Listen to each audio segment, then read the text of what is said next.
हमने लंकाधिपति रावण के इस पावन चरित्र को भी श्रवण किया कि वो शिव की भक्ति को प्राप्त कर लेता है।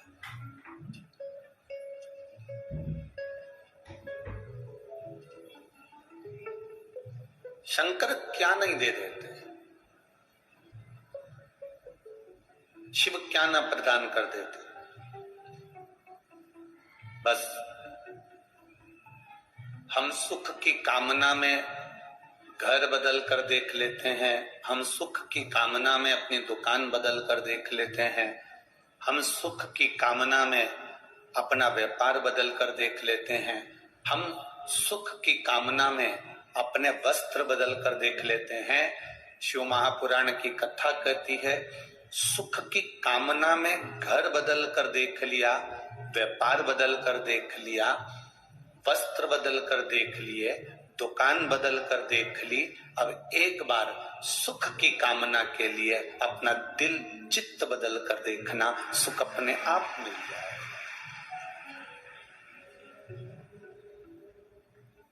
ये मकान नहीं फल रहा, हमने मकान चेंज कर दिया। ये दुकान नहीं फल रही, हमने दुकान चेंज कर दी। ये व्यापार नहीं फल रहा, हमने व्यापार चेंज कर दिया। हम सब कुछ बदल कर देख लिए, तो एक बार अपना मन भी तो बदलो कि आखिर हमारे भीतर ऐसी क्या आसक्ति है, हमारे भीतर ऐसी कौन सी तृष्णा है, हमारे भीतर ऐसा कौन सा लोभ क्या समा गया है जिसके कारण हम भगवान के पास नहीं जा पा रहे।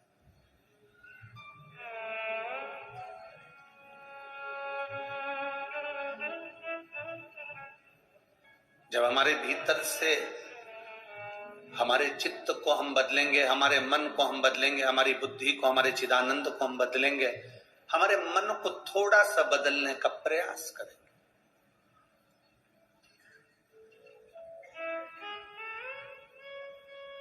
भगवान से दुनिया के लोग सब शिकायत करते हैं, पर आज तक ऐसा व्यक्ति नहीं मिला जिसने भगवान से एक शिकायत करी हो कि तूने मुझे बुद्धि कम दी है। तुम्हारे यहाँ कोई मिला हो तो बता देना ऐसा, जिसने कभी भगवान के सामने जाकर कहा हो कि तूने मुझे बुद्धि कम दी है।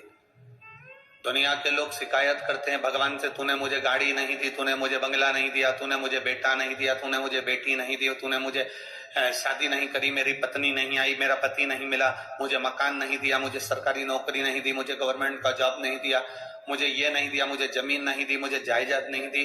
दुनिया के लोग भगवान से शिकायत करते हैं कि तूने मुझे ये नहीं दिया। आज तक ऐसा शिकायत करने वाला पूरी दुनिया में नहीं मिला जिसने भगवान से कहा हो कि तूने मुझे बुद्धि कम दी, क्योंकि सब अपने आप को श्रेष्ठ बुद्धि वाला मानते हैं, कोई अपने को बुद्धि में कमजोर नहीं मानता।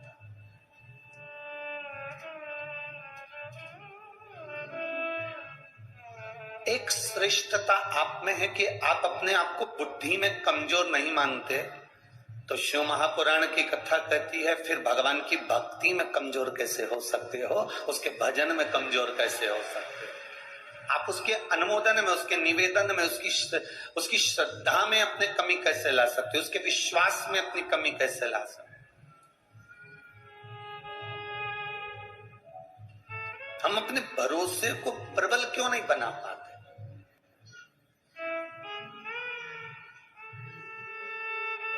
जिस दिन हमारा भरोसा, हम हमारी दृढ़ता परमात्मा के भरोसे पर छोड़ देते हैं, वो कहते हैं ना, दो तरह के लोग होते हैं, कोई ईश्वर के लिए, भगवान के लिए सब कुछ छोड़ देता,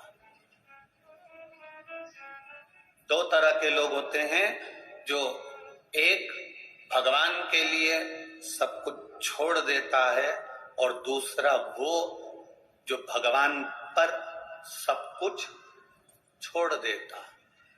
अब दोनों का नाम आप बोलिएगा, पहला कौन व्यक्ति कौन है? दो तरह के लोग हैं। पहला कौन सा? जो भगवान के लिए, बोलो जम के बोलो, सब कुछ छोड़ दे। कई लोग कहते हैं हमने घर छोड़ दिया, हमने ये परिवार छोड़ दिया, हमने रिश्ते छोड़ दिए, भगवान के लिए हमने अपना मकान छोड़ दिया, भगवान के लिए हम जंगल में जाकर बैठ गए, भगवान के लिए हमने वानप्रस्थ धारण कर लिया, भगवान के लिए हमने भोजन छोड़ दिया, भगवान के लिए हमने खाना पीना छोड़ दिया, भगवान के लिए हमने सब सुख छोड़ दिया। कई लोग मिलते हैं जो कहते दो तरह के लोग होते हैं, एक भगवान के लिए, ईश्वर के लिए सब कुछ छोड़ देते हैं, और दूसरा वो होता है जो ईश्वर पर सब कुछ छोड़ देता है। इसमें सबसे प्रबल कौन सा है? इन दोनों में श्रेष्ठ कौन सा है? चलो बोलो रे छत्तीसगढ़ वालों, तिलदाने वरा वाले, बोलो जरा, दोनों में श्रेष्ठ कौन सा है? पहला है भगवान के लिए सब कुछ छोड़ देना, और दूसरा है भगवान पर सब कुछ छोड़ देना। अब आपके हिसाब से श्रेष्ठ कौन सा है, पहला कि दूसरा? दूसरा। बस आपके लिए ताली बजा लो कि आज आपने श्रेष्ठता का निर्णय लिया। ये आपके लिए है।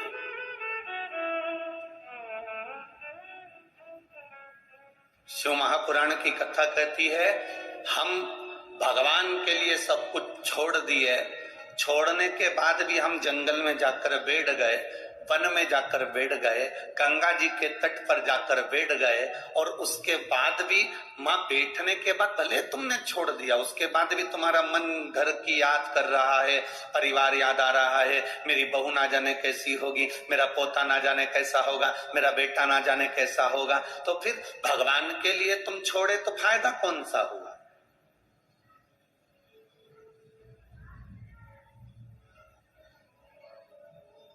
हमने पहले भी कथा में कहा, संत बनना सरल, साधु बनना सरल, तपस्वी बनना सरल, सन्यासी बनना सरल, गंगा जी के घाट पर बैठकर तप करना सरल, नर्मदा जी के तट पर बैठकर भगवान की भक्ति करना सरल, यमुना जी के घाट पर रहकर भजन करना सरल, सरयू के घाट पर बैठकर तप करना सरल, पर सबसे ज्यादा कठिन है घर में रहकर, परिवार में रहकर उनका भरण पोषण करते हुए भगवान का भजन करना, ये कठिन है। ये दुनिया का सबसे कठिन काम है। हमने कभी नहीं कहा कि आप अपनी नौकरी छोड़ दो, कथा में आकर बैठ जाओ। हमने ये नहीं कहा कि तुम तुम्हारी दुकान बंद कर दो, कथा में आकर बैठ जाओ। आज तक इस व्यासपीठ ने ये नहीं कहा कि तुम तुम्हारा परिवार छोड़ दो, कथा में आकर बैठ जाओ। ये व्यासपीठ हमेशा कहती रही, अपनी नौकरी करो, अपनी चाकरी करो, अपना व्यापार करो, अपना व्यवसाय करो, पर उस व्यापार को, उस व्यवसाय को, उस नौकरी के साथ में इतना सा समय जरूर निकालना कि तुम्हारे मुख से श्री शिवाय नमस्तुभ्यम निकल जाए, तुम्हारे मुख से राम नाम कृष्ण नाम निकल जाए, तुम्हारे मुख से भगवान का भजन निकल जाए। क्यों? नौकरी करते, व्यापार करते, तनख्वाह लाते, तुम जितनी कमाई करोगे अपनी बीवी और बच्चों के लिए करोगे, तुम जितना कमाओगे अपने परिवार के लिए कमाओगे, तुम जितनी मेहनत करोगे अपने परिवार के लिए करोगे, अपने परिवार को देने का प्रयास करोगे। और तुमने जो बीमा इकट्ठा करा है, पैसे जोड़ जोड़ कर जो तुमने इकट्ठा करा बीमा, तुम्हारे मरने के बाद भी मिलेगा तो तुम्हारे परिवार को मिलेगा। पर तुम नौकरी करते करते, काम करते करते जो तुमने भजन कर लिया, काम करते करते जो तुमने मंत्र जाप कर लिया, काम करते करते तुम्हारे मुख से श्री शिवाय नमस्तुभ्यम निकल गया, काम करते करते तुम भगवान का भजन कर लिए, तो वो तुम्हारी जिंदगी भर तुम्हारे साथ में जाने वाला है, अंत समय तक तुम्हारा साथ निभाने वाला है। हमने एक बात पहले भी कथा में कही, आप लोगों ने सुनी कि नहीं सुनी? हमने कहा था जब तुम्हारा व्यापार अच्छा चले ना, तुम्हारी नौकरी अच्छी चले ना, तो पत्नी के जेवर बनवा दो। तुम्हारा व्यापार अच्छा चले, तुम्हारी नौकरी अच्छी चले, तो थोड़ी जमीन खरीद लो। तुम्हारा व्यापार अच्छा चले, तुम्हारी नौकरी अच्छी चले, तो थोड़ा बच्चों के लिए अच्छा कर दो। तुम्हारा व्यापार अच्छा चले, तुम्हारी नौकरी अच्छी चले, तो एक दो प्लाट लेकर पटक दो। तुम्हारा व्यापार अच्छा चले, तुम्हारी ये हम जब ये बात बोलते हैं ना, तो कई लोग हमसे नफरत करते हैं कि बताओ, इनको तो कहना चाहिए कि सब छोड़ दो, उल्टा ये कहते हैं और खरीद लो। ये सीवर वाला महाराज तो पगला है पूरा। हमारे लोग विरोधी हो जाते हैं इस चक्कर में कि ये उल्टी कथा वास्ता। हमारा निवेदन है, जब तक तुम्हारा व्यापार अच्छा चले, तुम्हारी नौकरी अच्छी चले, पत्नी के जेवर बनवाओ, बच्चों की एजुकेशन कराओ, अच्छे कपड़े दिलाओ, प्लाट खरीद लो, जमीन खरीद लो, मकान बना लो। चलती हुई नौकरी में, चलते हुए व्यापार में तुम अपने परिवार के लिए सब कुछ करो, पर इतना याद रखना, जैसे चलती हुई नौकरी में जेवर बनाओगे चल जाएगा, चलती हुई नौकरी में, चलते हुए व्यापार में जमीन खरीद लोगे तो पैसा दिल आ जाएगा, उसी तरह इस चलती हुई श्वास में भगवान का भजन कर लोगे तो जीवन सार्थक हो जाएगा। चलते चलते चलने दो, काम करते रहो, नाम जपते रहो, पार कर देगा वो भी कभी ना कभी। चलती नौकरी में दुकान, चलती नौकरी में व्यापार, चलती नौकरी में जमीन जायदाद सब करो तो हाथ पैर चल रहे हैं, तब तक भगवान का भजन भी करो। शरीर चल रहा है तब तक भगवान का भजन भी करो। शरीर चले तब तक कथा में जाओ, शरीर चले तब तक तीर्थ में जाओ, शरीर चले तब तक भगवान के दरवाजे जाओ। और बहुत याद रखना, दो चीजें स्मरण में रखें, तुम्हारे घर में चले तब तक सारे दान पुण्य कर लो, और जब तक शरीर चले तब तक कथा सुन लो, तब तक तुम्हारी मर्जी पड़े जहां जाओ। शरीर चले तब तक इस शरीर का सदुपयोग करो, शरीर चले इस शरीर का सदुपयोग करिए।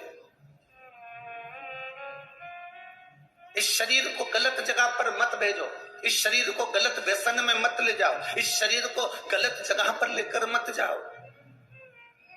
कहां मदिरा पान में, कहां मांसाहार में, कहां वेश्यावृत्ति में, कहां जुए में, कहां चरस में, कहां अफीम में, कहां गांजे में, कहां इस शरीर को लेकर जा रहे, कहां इस शरीर को पहुंचा रहे।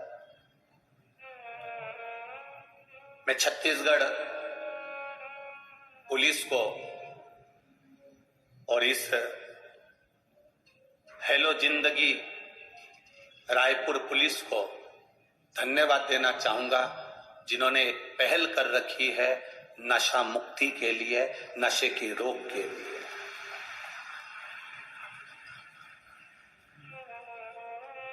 प्रेरणा देते हैं, अपनी ड्यूटी कर रहे हैं, अपनी नौकरी कर रहे हैं। और मैं कहना चाहूंगा कि केवल छत्तीसगढ़ रायपुर की पुलिस को देखकर पूरे भारत देश की पुलिस को ये अपनाना चाहिए कि पुलिस का कर्म करते करते भी एक नशा मुक्ति का एक अलग लक्ष्य लेकर चलना चाहिए, जिससे भारत की भूमि की माताएं स्वतंत्र रूप से आनंद के साथ अपने घर में रह सके। हम अपने शरीर को कहां ले जा रहे हैं, हम अपने शरीर को किस जगह लेकर जा रहे हैं,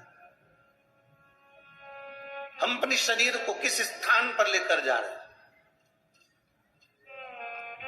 और केवल ये छत्तीसगढ़ पुलिस का फर्ज नहीं, रायपुर पुलिस का फर्ज नहीं, आपका भी फर्ज है कि आप व्यसन करने वालों को रोक सकते हैं और उनको सतमार्ग की ओर लेकर जा सकते हैं। ये अपना भी फर्ज है। एक बार रायपुर छत्तीसगढ़ की इस पुलिस प्रशासन के लिए, जिन्होंने हेलो जिंदगी का एक आनंद लेते हुए संपूर्ण क्षेत्र में अपने नशा से लोगों को दूर करने का प्रयास किया, दूर करने, मैं धन्यवाद देता हूं, बहुत बहुत साधुता रखिए। अपने चित्त को बदलने का प्रयास करिए, अपने मन को बदलने का प्रयास करिए, अपने भाव को बदलने का प्रयास करिए। ये नहीं कि हम संत बन गए, साधु बन गए, तपस्वी बन गए, साधक बन गए, उपासक बन गए, फिर वही वाली बात आ गई कि दो तरह के व्यक्ति हैं, दो तरह के लोग होते हैं। एक ईश्वर के लिए, भगवान के लिए सब कुछ छोड़ देते हैं, और दूसरा वो होता है जो भगवान पर सब कुछ छोड़ देता। तो हम चाहते हैं आप अपना घर ना छोड़िए, आप अपना परिवार ना छोड़िए, आप अपने व्यापार, दुकान, नौकरी को मत छोड़िए, आप तो उसमें रहिए, पर अपने आप को ही नहीं, अपने पूरे परिवार को भगवान के भरोसे छोड़ दीजिए कि वो संभालेगा, जो होगा वो करेगा।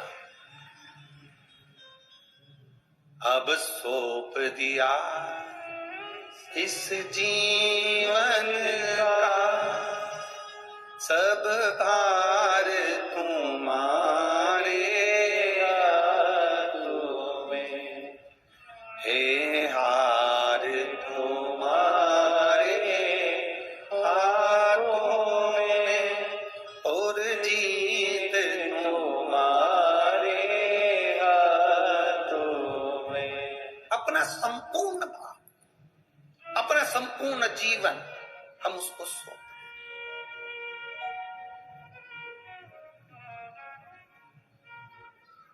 अपने संपूर्ण जीवन को हम परमात्मा पर सौंप दें।